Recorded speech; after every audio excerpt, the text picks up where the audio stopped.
Assalamualaikum warahmatullahi wabarakatuh. Halo Jatayu Hasakala, selamat datang di podcast Sang Yang Satu, di balik layar impian. Sebuah podcast inspiratif yang dipersembahkan dalam rangka menyambut MPKMB 62 SVIPB University. Aku, Adinda Fadila dari program studi Ekowisata Angkatan 61 akan membersamai kalian pada podcast kali ini. Bukan hanya untuk didengarkan, tapi juga bisa menjadi bahan motivasi untuk teman-teman semua dalam menapaki dunia perkuliahan. Nah, di episode kali ini kita kedatangan mahasiswa berprestasi utama Diploma IPB 2025. Langsung aja kita sapa. Halo Kak Fajar, apa kabarnya nih Kak? Halo, alhamdulillah kabarku baik. Baik, sebelum kita ngobrol lebih dalam nih Kak, boleh dong Kak Fajar ceritakan atau kenalan dulu nih ke teman-teman Jatayu Hasakala di rumah sekalian. Juga mungkin boleh diceritain nih Kak latar belakang kakak sebelum menjadi mahasiswa berprestasi seperti sekarang. Oke. Halo teman-teman Jatayu Hasakala. Perkenalkan, nama aku Muhammad Fajar Ramadan. Teman-teman bisa panggil aku Fajar. Dan saat ini aku tadi benar kata yang udah dibilang adalah mahasiswa berprestasi utama dari Diploma IPB di tahun 2025, dan aku dari program studi Manajemen Industri Jasa Makanan dan Gizi angkatan 59 gitu. Oke.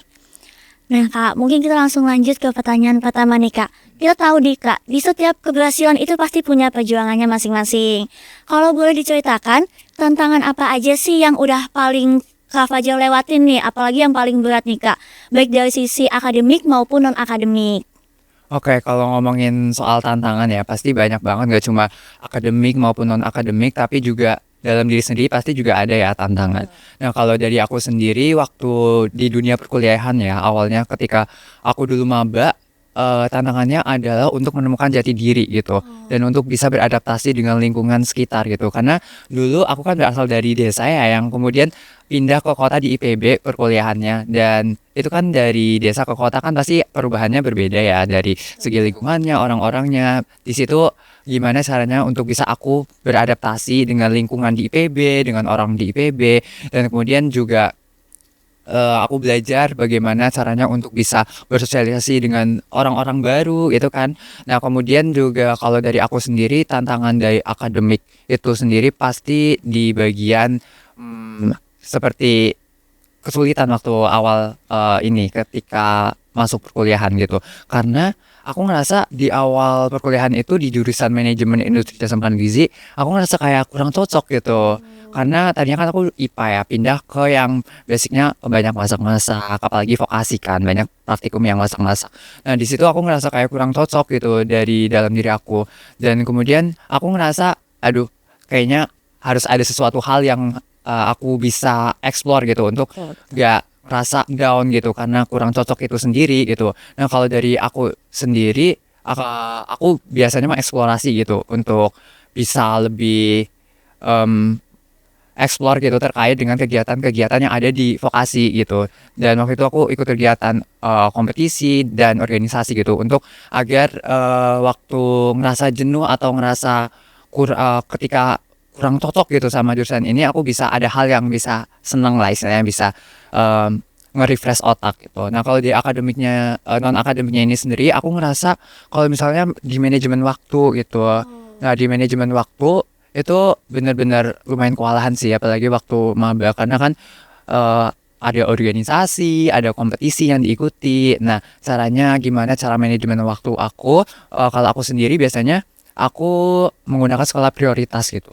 Nah, dari skala prioritas ini biasanya aku tentuin dulu nih mana yang sekiranya urgent dan penting banget untuk diselesaikan terlebih dahulu, mana yang kurang urgent. Jadi hal yang memang benar-benar penting dan sangat mendesak itu diselesaikan terlebih dahulu, dan yang memang kurang penting itu bisa menyusul lah gitu. Itu sih paling. Oke, baik nih Kak Fajar. Tadi kan kakak sempat bilang ada ketidakcocokan nih dengan jurusannya nih. Pasti dibalik semua yang udah kakak laluin ini ada momen-momen tertekan atau ingin menyerah nih Kak. Gimana sih cara kakak menghadapi tekanan atau stres selama masa kuliah? Mungkin bisa juga dibagikan tentang cara kakak mengelola emosi dan juga waktu. Oke, kalau tentang mengelola tekanan dan stres ya, kalau dari aku sendiri mungkin aku nanti samain ke konteks MAPES kali ya. Betul. Sebenarnya kalau dari sekolah vokasi PB kan pasti banyak banget ya kegiatan, terus SKS-nya juga padat udah dipaket-paketin kan ya. Nah kalau dari aku mengelola semua tekanan itu, kemudian stresnya itu juga gimana? Kalau dari aku sendiri sih pelan-pelan ya menyelesaikannya, nggak bisa semua langsung jadi satu langsung diselesain gitu, tapi kerjain satu persatu. Kalau misal udah kalian bisa ikut kegiatan hal yang lain gitu. Jadi lebih ke arah situ sih, selesaiin satu persatu dan jangan dibawa beban. Jadi enjoy aja dari setiap prosesnya gitu. Karena kalau misal kita ngerasa tertekan, ngerasa stres gitu, Betul. kadang capek juga di diri kitanya sendiri gitu. Jadi penting banget untuk bisa nge-manage stres kalian gitu. Oke, berarti poin pentingnya kita harus tahu nih skala prioritasnya. Betul kan Kak? Betul. Oke, mungkin teman-teman Jatayu Hasakala di rumah boleh take notes nih tips-tips dari Kak Fajar tadi. Nextnya nih Kak, untuk kakak menjadi mahasiswa berprestasi itu pasti ada masanya kakak keluar dari zona nyaman. Banyak mahasiswa baru yang masih takut untuk mencoba hal-hal baru nih Kak. Kalau Kak Fajar sendiri, sejauh mana organisasi ataupun pengalaman di luar kelas itu membuat kakak berkembang? Oke, kalau dari aku sendiri untuk keluar dari zona nyaman itu sebenarnya nggak mudah ya. Dan apalagi tadi sempat ngerasa salah jurusan gitu. Nah, kalau dari aku sendiri cara keluar dari zona nyamannya adalah berani mencoba gitu. Itu kuncinya gitu. Kunci keluar dari zona nyaman adalah berani mencoba dan jangan pernah takut gagal gitu. Karena ketika teman-teman berani mencoba artinya teman-teman satu langkah untuk bisa keluar dari zona nyaman itu gitu. Dan ketika teman-teman mengikuti suatu kegiatan, mengikuti suatu kompetisi atau organisasi, ketika teman-teman ditolak ataupun gagal gitu dalam suatu kompetisi nggak menang, nggak apa-apa, jadikan semua itu pembelajaran, ruang untuk teman-teman bertumbuh dan belajar hal baru. Karena semuanya itu nggak tentang teman-teman harus menang, teman-teman harus masuk di organisasi yang bagus, tapi bagaimana teman-teman dari setiap kesempatan itu teman-teman bisa ambil pembelajarannya dan proses untuk teman-teman bertumbuh. Karena sejatinya sosok pembelajar, karena sejatinya mahasiswa itu adalah sosok pembelajar gitu.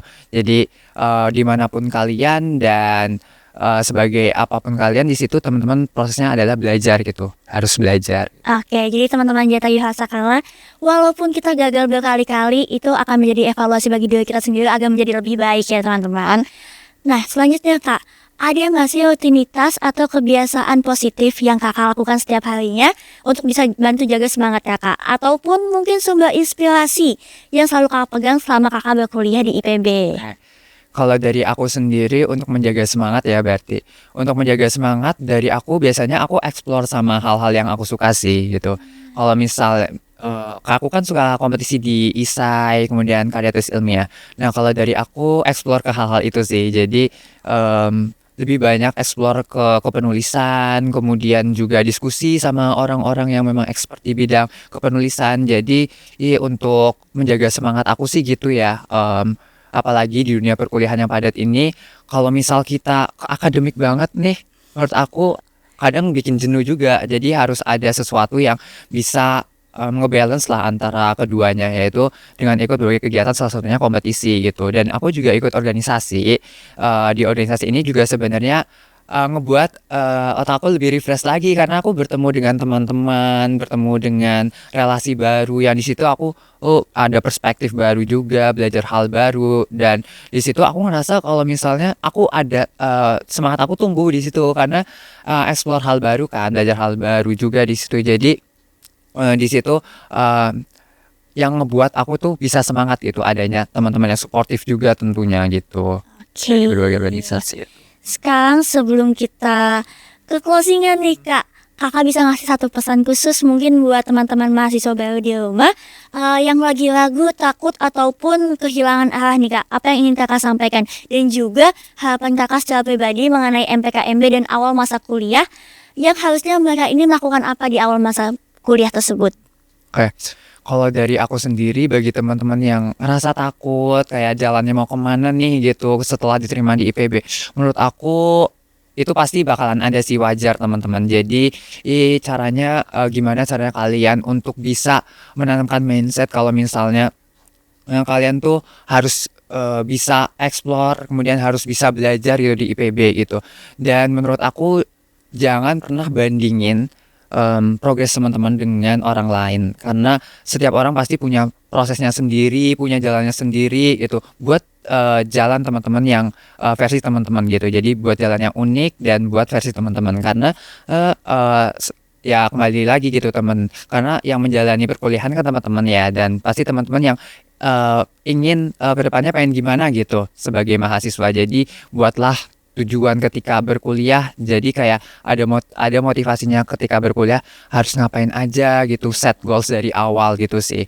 Terus harapannya sebagai mahasiswa baru pastinya akan ada banyak kesempatan dan peluang bagi teman-teman untuk bisa mengeksplorasi banyak hal di IPB, baik organisasi, kompetisi maupun UKM. Jadi manfaatkan setiap kesempatan yang ada, jangan pernah membatasi diri teman-teman, karena disinilah teman-teman itu belajar untuk bisa mengeksplorasi, untuk menambah relasi, dan tentunya untuk bisa mempelajari hal-hal baru yang teman-teman sebelumnya belum pernah dapatkan gitu. Jadi tetap semangat dan semoga teman-teman juga enjoy ketika udah diterima IPB dan nantinya bisa membawakan nama IPB juga gitu. Baik, terima kasih banyak Kak Fajar. Berarti kuncinya walaupun prosesnya cukup lama, yang penting kita tetap jalan dengan tujuan kita. Oke, wah luar biasa teman-teman Jatayu Hasakala. Terima kasih banyak Kak Fajar atas kisahnya yang sangat menyentuh dan juga membuka mata nih Kak. Kita jadi tahu bahwa di balik layar setiap mimpi besar selalu ada perjuangan yang tidak terlihat. Semoga cerita Kak Fajar hari ini bisa menjadi motivasi untuk teman-teman Jatayu Hasakala di rumah sekalian untuk tetap terus berjalan walau perlahan, tapi pasti menuju impian kita. Sampai jumpa di episode berikutnya. Saya Adinda Fadila dari program studi Ekowisata Angkatan 61. Izin pamit undur diri. Wassalamualaikum warahmatullahi wabarakatuh.